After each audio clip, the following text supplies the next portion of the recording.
Hi, folks. Welcome to, I was going to say Thursdays because it was FMQs, but it's actually a Wednesday. And a complicated day for us because we've got to watch PMQs and then FMQs, and they always overlap. But between us, I think we got a fair picture of what was happening. Stuart, hi. PMQs? I saw PMQs. In fact, I watched all of Welsh questions out of the corner of my eye, and I won't bore you with that, but it was predictable. It's quite funny watching the Welsh questions. It's like Scottish questions, but we'll leave it. Welsh. That Liz Saville Roberts, the Plaid Cymru one, she was sharp as. She's good, yeah. She is good. Very, very good. Very, very good. Right, PMQs. Keir Starmer had a good one. You would have thought, I'll be honest, waiting for it to happen, I was wondering if the Tories could manage to break social distancing and line up their backbenchers behind the Prime Minister so he wouldn't be on his own, but they didn't. You would have thought that the Prime Minister, given how awful he is at Prime Minister's questions, would have made an effort. He made no effort at all. They did manage to squeeze in, which was a little unusual. They had I think it was a Labour MP asked the first question. That's normal procedure. Then they also had another question before the Prime Minister had to start answering questions, and it was by a Tory. So it was just a time filler. So it was, they've managed that. And then, of course, the Keir Starmer started asking questions. What did he ask about? COVID? Well, first of all, he embarrassed the Prime Minister by referencing Black Lives Matter, talked about George Floyd and the death of that, and what was the Prime Minister's response about Trump's shocking behaviour? The Prime Minister had to agree that he didn't like he had to say something about the George Floyd death. He obviously didn't want to slag off Trump, so he slipped about there. Keir Starmer was very lawyer-like. He told us, he revealed, as a journalist would say, that he'd written a letter in confidence to the Prime Minister offering his support. But he hadn't had a reply. So, and he proceeded to say that, well, it's a question of whatever else is going a lot wrong with the government's management of this crisis, it's a bit question of they've lost the confidence of the public. So the Prime Minister was forced to answer about this letter and claimed that he'd phoned back to Starmer, then went on to more blah, blah, blah, blah, blah, and you know what this, and it was great and it was fantastic. It was all kind of rubbish like that. After that, I don't know, he just was embarrassed. Jimmy, impressed with Bojo? Nah, mate, I got a laugh at him, if nothing else.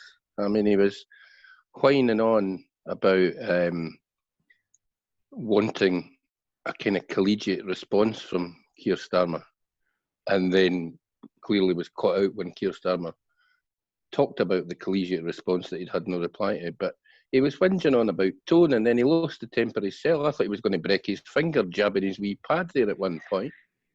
But clearly he'd been schooled by Dominic to be a bit more assertive, because he tried to be assertive, but he just, when he does that, he looks like, he reminds me an awful lot of a history teacher that's been asked to stand in a physics class or something. He's got nae Scooby, so he tries to exert authority, and all he actually exudes is stupidity. It's interesting watching FMQs after PMQs, because Johnson just looks totally out of his depth. He can't answer a question. And today it was, stop picking on me. You said you were going to be my pal. Oh, he was. No. Starmer said, look, there's a difference between scrutiny and attacking you. It was. Oh, here's the lawyer at it again. Pathetic. Really it was pathetic. And it was noticeable that the attempt to drag parliamentarians back to London to provide Boris with backdrop and support really didn't work. Having 50 people in the chamber is no good. He needs to be surrounded by his baying mob to actually, I mean, even at that point, he's not going to look effective, but it's going to give the pretense of support. No, well, here's a just before you break into it, because I know you're going to. But Keir Starmer saved his last question to that issue about them all coming back, Parliament being recalled, and he said, amongst other things, it was shameful, unacceptable. If we were employed, it would be breaking the law. And you know, there was online voting, and a hybrid Parliament was working fine. And off you go, Norrie. I'm sure we can have a good look at this. Here's Chris Bryant, a Labour MP, a clip of him and his thoughts on. I was acting as a teller in the two divisions that we've just had, so I wasn't part of the Mogg conga that trailed its way all the way from Portcullis House, down an escalator, along a long corridor, around the corner, into Westminster Hall, zigzagged through the 11th century building, turned the corner into another corridor, up a staircase, round a bend, round another bend, into members' lobby, and then into the chamber itself. But I thought that Parliament made itself look a complete and utter ass today. And it angers me, because we are one of the oldest parliaments in the world. We should be the best at adapting, not one of the worst, to a crisis like this and to the modern era. It would be perfectly simple for MPs to vote remotely. And the worst of it is that there are lots of MPs who are shielding or have shielding responsibilities, or who have childcare arrangements, which are very difficult to sort out. And those people and those communities that they represent are effectively excluded. So I thought today was a bad day for democracy and a bad day for Parliament. So, no punches pulled there. I trust you to play Chris Bryant. I hate that man. It's like sitting agreeing with Rees Mogg at 8:20 in the morning. The worst. Seriously, he's the most right-wing MP for Rhondda there's ever been. There must be thousands of ex-miners burling in their graves having that representing them. Well, it was the nicest, I thought, most concise summing up. But I've got a quote here, and it's not too long, Norrie, right? Tory MPs, they're duly obliged by voting to deny other MPs a vote. Not for the first time in the past few weeks, the UK was putting on a good show of acting like a banana republic. We used to pride ourselves on having the mother of parliaments. We now just voted for the mother of all fuck-ups. Sorry for that. It was too long, but never mind. The punchline was worth it. But it is. It's just such a ridiculous laughing stock. And they're not the only ones. Apparently the Swedish Parliament has got, you know, these lines you get at airports where you basically zigzag up to passport control. They've got it in a car park outside their Parliament. I mean, if you've got a system that allows you essentially to be isolated from everybody, why throw it away? Well, if it was impossible to do, you could understand it. Well, I noticed somebody published a revised map of Scandinavia this morning. And apparently Sweden is now regarded by the other Scandinavian countries a bit like the rest of the UK regards England. So they've redrawn the map of Scandinavia, where everywhere south of Stockholm is now part of Denmark, everywhere west of Stockholm is now part of Norway, and all the north of Sweden is now part of Finland. So I think they've got a similar perspective as we've got of England. Fair play to that Swedish epidemiologist, though. He came out and admitted that he was wrong. Can you imagine any leading figure in America or from London coming out and admitting they made a mistake, and he's admitted that he was wrong and that he drove his nation down a path that has proved very unfortunate for them? Well, look at it politically. I'm almost certain that when you draw the map of coronavirus, you'll be drawing the map of right-wing governments. you're not booting the ass off it, mate. When you look at the worst, I mean, the Z figure or whatever it is, and yeah, Bolsonaro looks like he's gone for the gold medal at the moment because he's just doing absolutely nothing. And frankly, given how many of the poor live in Brazil, once it gets into the favelas, you'll never get the true figures of what happens here, mate, because they'll be chucking bodies in the back of bloody bucketmores. Aye. You know, that's quite strange. I generally speaking, I'd agree with you, Norrie, except for apparently the Philippines. I think the right-wing president there, I think they're just shooting people rather than counting them as died from coronavirus. Aye, making the stats look good. Aye. Fair play to the Philippines, though. They've done one thing right. They tossed the Americans out. Well, on to FMQs, I think. Usual. I think the highlight was when she slapped down that Tory who was moaning about the Gene Freeman, the health secretary, not answering his emails. She didn't actually say, look, pal, we've been a bit busy. And your emails about the number of traffic cones on your path up to your house just didn't cut it anymore. You know, you could, while he was asking his stupid question, everybody who was watching was thinking, all right, we know what's coming now. Aye. Well, the worry for me is just how much corporate influence there is over the opposition parties. I mean, Jackson Carlo and Richard Leonard today both went on care homes. I can't remember. I think it was Carlo, but I might be wrong. It might have been Richard Leonard who effectively led the cheerleading team for Renaissance Care about testing. And Jackson Carlo also delivered a line. Weirdly, I've already asked Gary Smith if he's pleased about this on Twitter.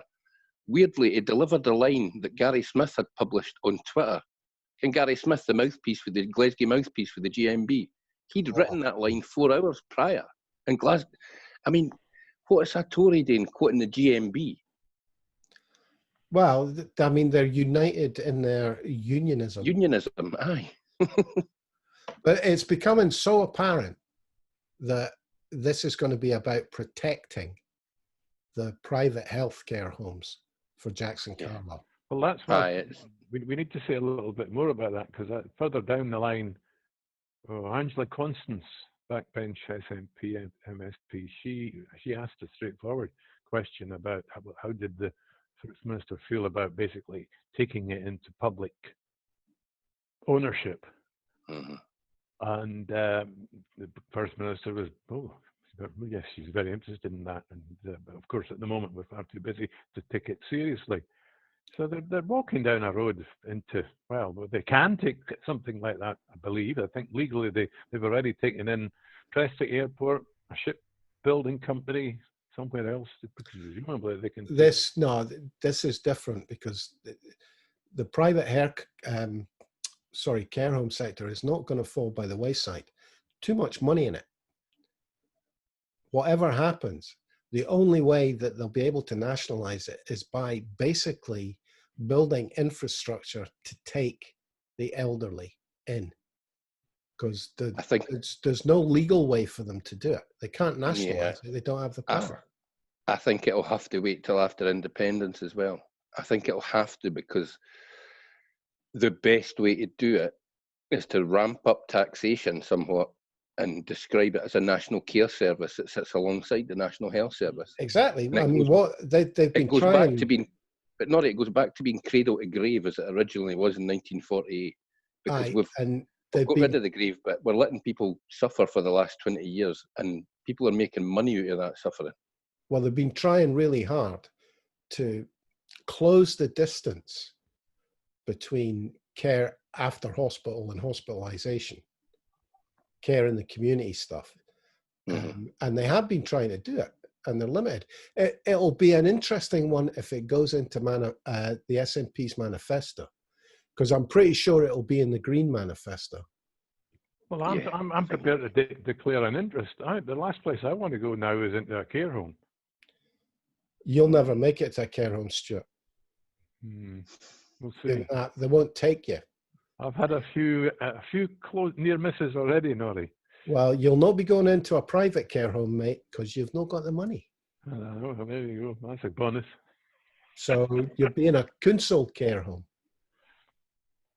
So your chances of surviving a second coronavirus wave will be much better, as far as I can see. Can I just, before we go, I know we have got more to talk about. Can I just say one thing about Ian Blackford? He didn't excite the backbenches or the big crowds outside Parliament, but he did support Black Lives Matter. He embarrassed the Prime Minister about the Prime Minister's lack of response about the situation in the United States. Yeah, I think he's been watching us and realising how the poor reviews he was getting for the cheap seats over the last couple of weeks, because his questioning was far more assertive and far more effective today than it's been of late. But the You're very content, right there. the content is not of no interest. I don't want Ian Blackford there talking about international issues. I want Ian Blackford there talking about Scottish issues. I agree with you.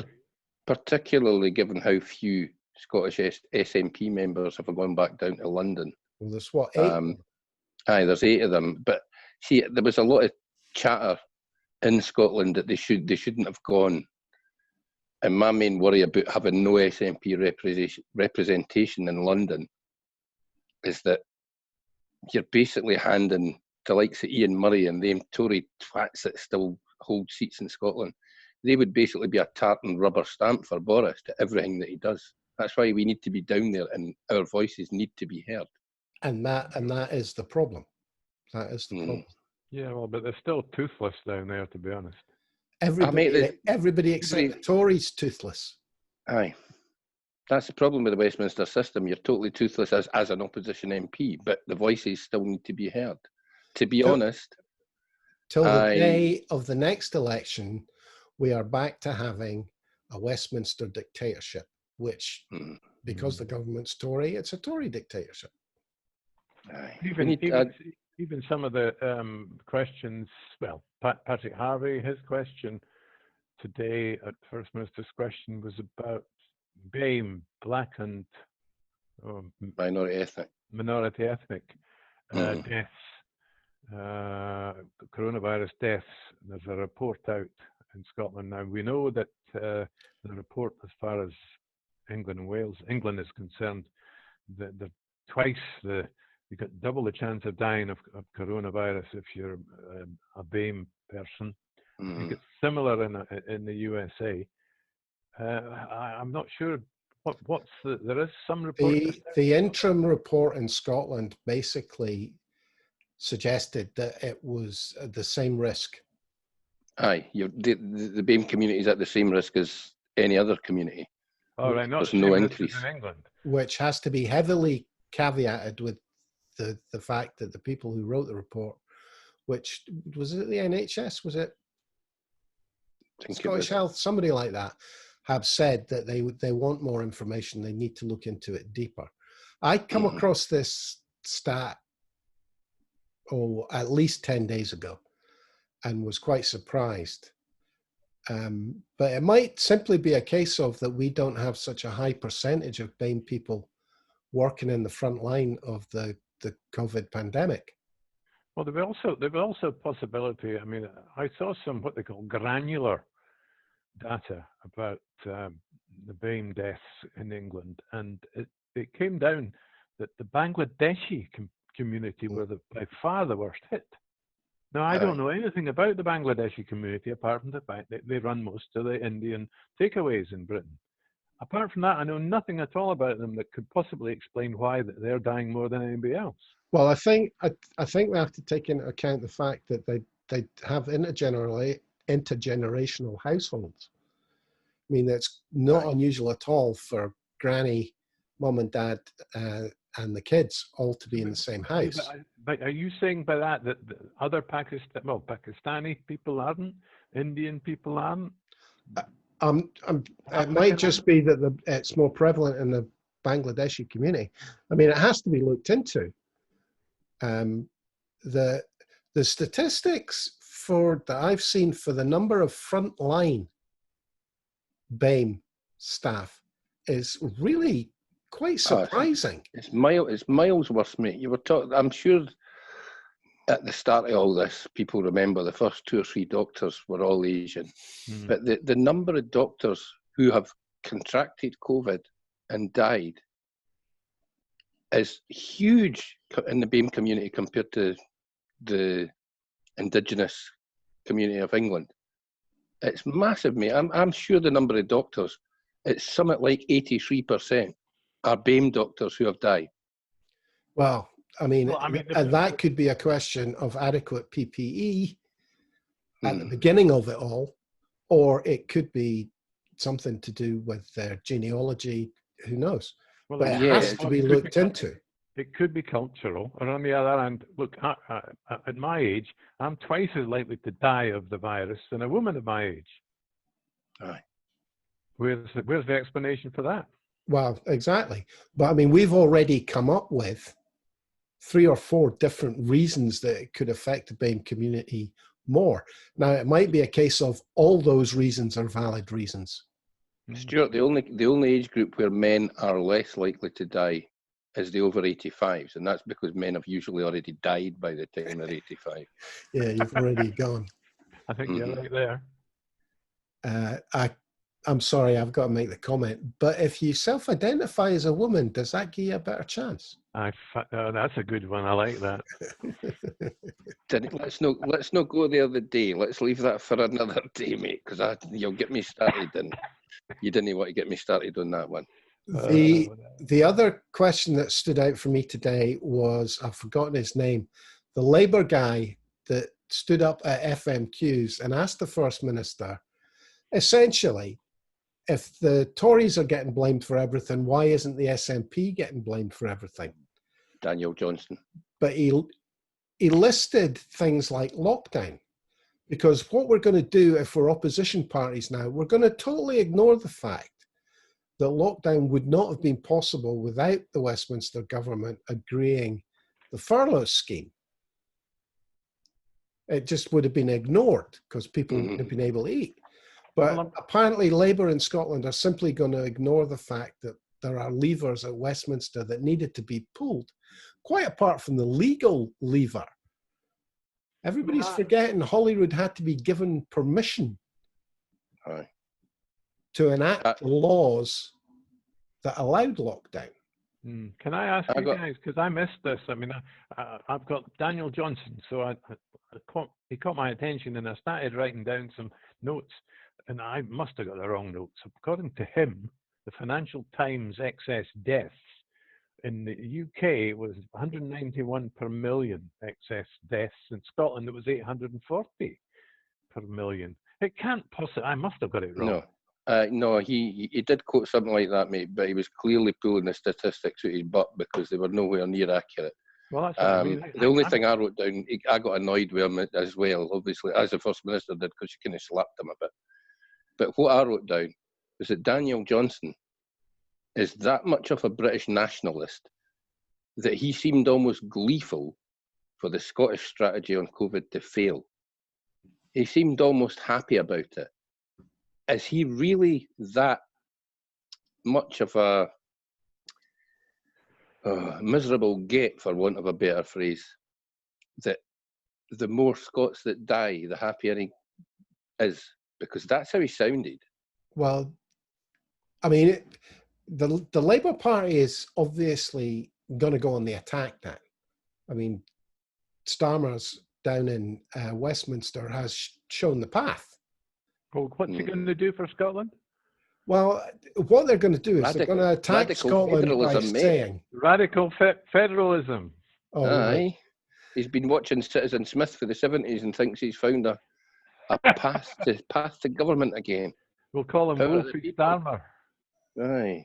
Well, to get back on track, what we're going to see now is the Scottish Government is going to be held responsible for Westminster government decisions.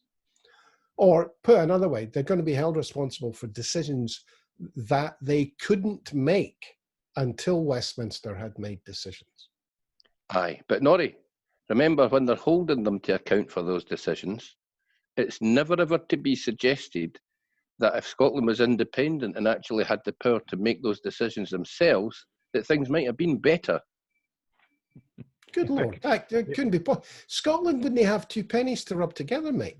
We'd have been lucky to be able to buy ourselves a pair of trousers, let alone deal with coronavirus. While we're on this subject, didn't the Chancellor of Exchequer the other day said that there was no chance if Scotland went back into lockdown that there would be any devolved powers to handle the financial side of that?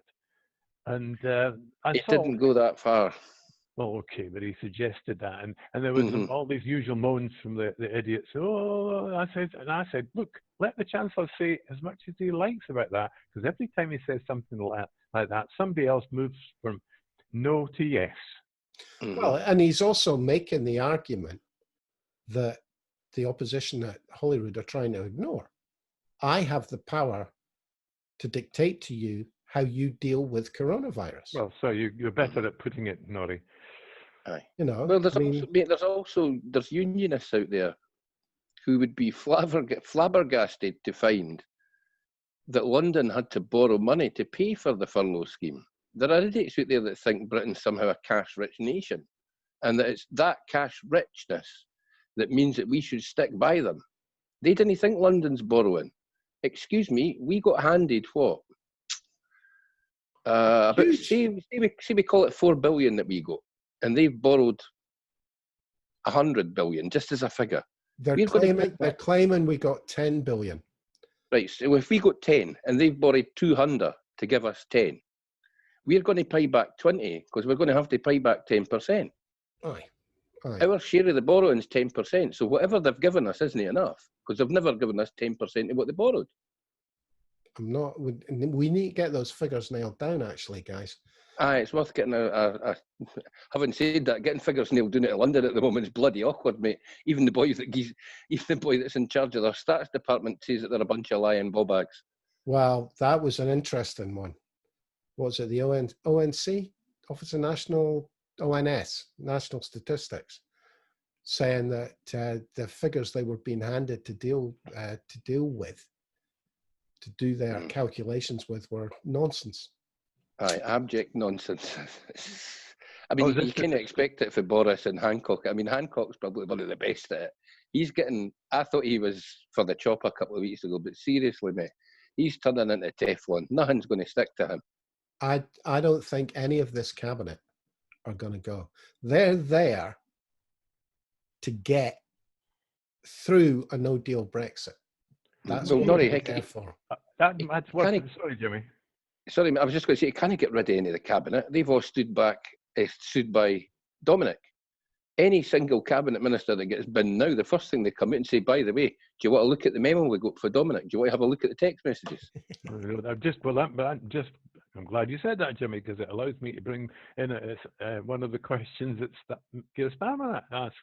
He said, I gather that he says to the Prime Minister, I gather you've just been put in charge of handling the coronavirus emergency. So who was doing it before you? Aye. That was a startling statement for them to come out with, that Boris was taking direct charge. I mean, I'm not being funny, mate, but there's genuinely, on the 1st of April, there's a statement very, very similar that said Boris was taking direct charge. So is this the third go that he's having at it? Well, I thought Keir Starmer was very funny about that. So yeah, who was doing it before you? Last week, the week before, Boris was taking charge of the Brexit negotiations as well. So for a man who doesn't like work, he's going to be really busy. You have to apologise for swearing there, Norrie. I didn't swear. I heard you. But, well, as I said when we were in the green room, chaps, we need to do a green Brexit room. Oh, here, we're getting a bit posh now, aren't we? And just let it be noted, if you paint a room green, I'm not going in it. We need to do a Brexit programme. Aye, you're right. Now you've said it, okay.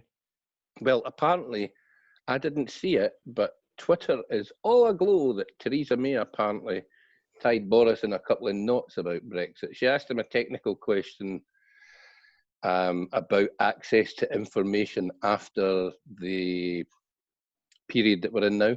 Would you be quiet? Negotiations? After we leave, basically.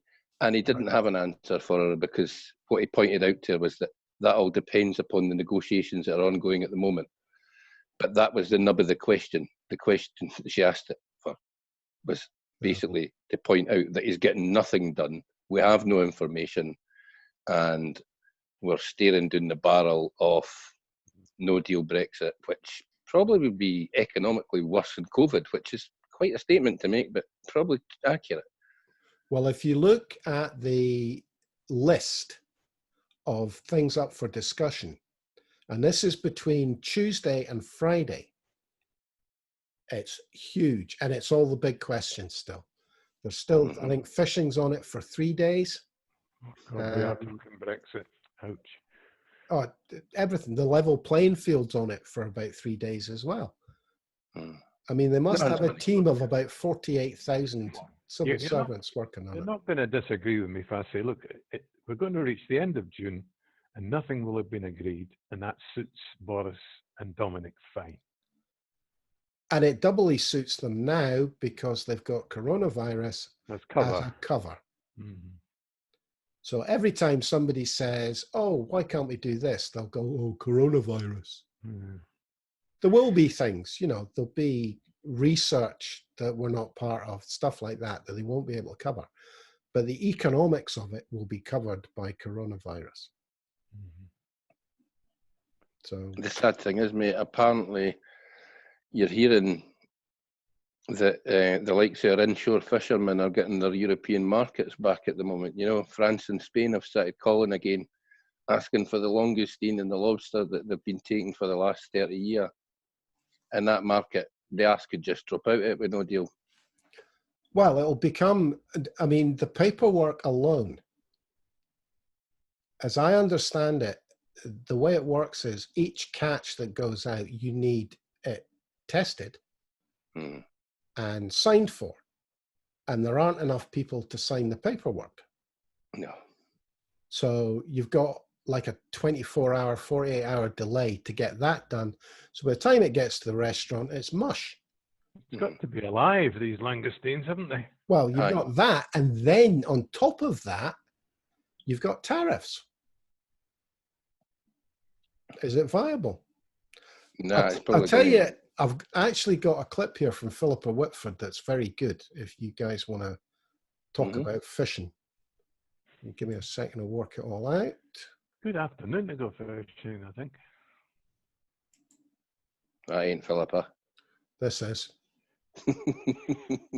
And yet, the real problem of the fishing industry, which is that the vast majority of quota is held tightly by very few companies, will not be fixed by this. In Scotland, 80% of boats share 1% of quota. In England, 77% share 3% of quota, while a handful of firms own the majority. And an additional issue in England is that huge amounts of quota have been sold to Dutch and Spanish companies. That's not Europe doing that. That's not the common fisheries policy. It's because this place has never cared about fishing. Up until now, it was always expendable. But, oh, it's been a very useful ploy around Brexit. That's a superb clip, mate. That makes... I mean, how could you watch that and not be impressed by Philippa? But that, I mean, that is recent information. That was not in the public domain a year ago. Maybe the fishing industry knew about it, but the first time I saw anything in print about 80%. That's the 5 families that own that 80%. Aye. Well, that's the one. Good or bad, at least in Scotland, it's Scottish rich families that own the fishing quota, whereas in England, and most of it is, as you said, is owned by Spanish and Dutch companies. But the worry is, mate, will there be a quota system if we have no deal? Or are we just going to send all these boats out to bring in as much as they want and empty the seas? Well, here's what the argument's about. The argument is basically that the EU want to keep the quota system much as it is now. So it'll last, I think it's 3 years, is it? Aye, they're wanting a 3-year rolling thing, aren't they? Right. The UK government want a year. Now, the reason the UK government want a year is not to get more fishing for the Brits. It's as a cudgel to beat the EU with. Every time there's an argument, they're going to turn around and say, oh, well, we see next year, we're cutting your quota. Aye. It gives them huge power, and it's the reason the EU it's not don't want to huge give them it. No, it's not huge power. Fishing in the scale of things for the whole of the European economy is nothing. Norrie, Go to Spain, go to France, go to Holland, sure, and ask them what massive- they think about it. It's a hugely emotive issue. Aye, that's where it a comes small in. It's a, percentage. If the French don't get what they want, their fishermen will be blocking the Channel ports. Yeah, well, that's another issue altogether. Why aren't we blocking things that, like, say, the border when we get upset? no, mere to the point. It's kind of difficult compared to blocking Dover. Mere to the point. Why drive don't down there with a convoy of cars and block the M6, M74 if we really get upset, couldn't we? where'd you get a convoy of cars? Didn't need a convoy of cars. You just need one bloody bus. Shut the border at Carter Bar. Shut the border at Berwick, Yeah, there you go. or just over the bridge. You can easily. You don't need convoys of cars. But more to the point, why don't we block Parliament? If we're that annoyed about Parliament, why don't we call for a vote on every single line of every single issue? Took them an hour yesterday to have a vote. Why not have 12 votes a day? So That'll ruin Jacob Rees Mogg's new Parliament sharpish, won't it? well, that's a good point, and I would think it's possible. I mean, all you need is what? Well, And not unusually, you get 20 amendments to one bill. That's 20 hours of voting time. exactly, and a lot of the stuff gets waved through, Norrie. Don't wave anything through. Do not allow any single thing to be waved through. I object, and I think it only takes one voice to object to call a vote these days, doesn't it? There's a form of words that can force a vote. Mm. Yeah, can't I remember wouldn't be. what I that wouldn't is. claim to be an expert on. Is that the one about strangers in the house or something? I can't remember. It would be Oh, fun that to. shuts Parliament down, doesn't it? You're forgetting who the one person that knows all the rules about Parliament. His name is Alex Salmond. Aye, Well, true enough. actually, Rees Mogg is pretty well up on it as well. Well, Aye, but that'd be the most fun about it, to watch Jacob getting quite so upset. I mean, he'd be running into the arms of Nanny, crying if we mess up his new parliamentary system. why does he wear such a suit that's about 4 times too big for him? Because Nanny bought it for him, and he has to wear it until such time as she allows him to have a new one. Because he likes to live in the 1950s. 1850s, mate. 1850s. Well, that wide lapel and high-shouldered suit, that's definitely a 1950s gangster suit. All right. I had an Italian cut suit in 1963. Very smart it was. Tell you what, friend, mate, I can't remember 1963. I was an amoeba.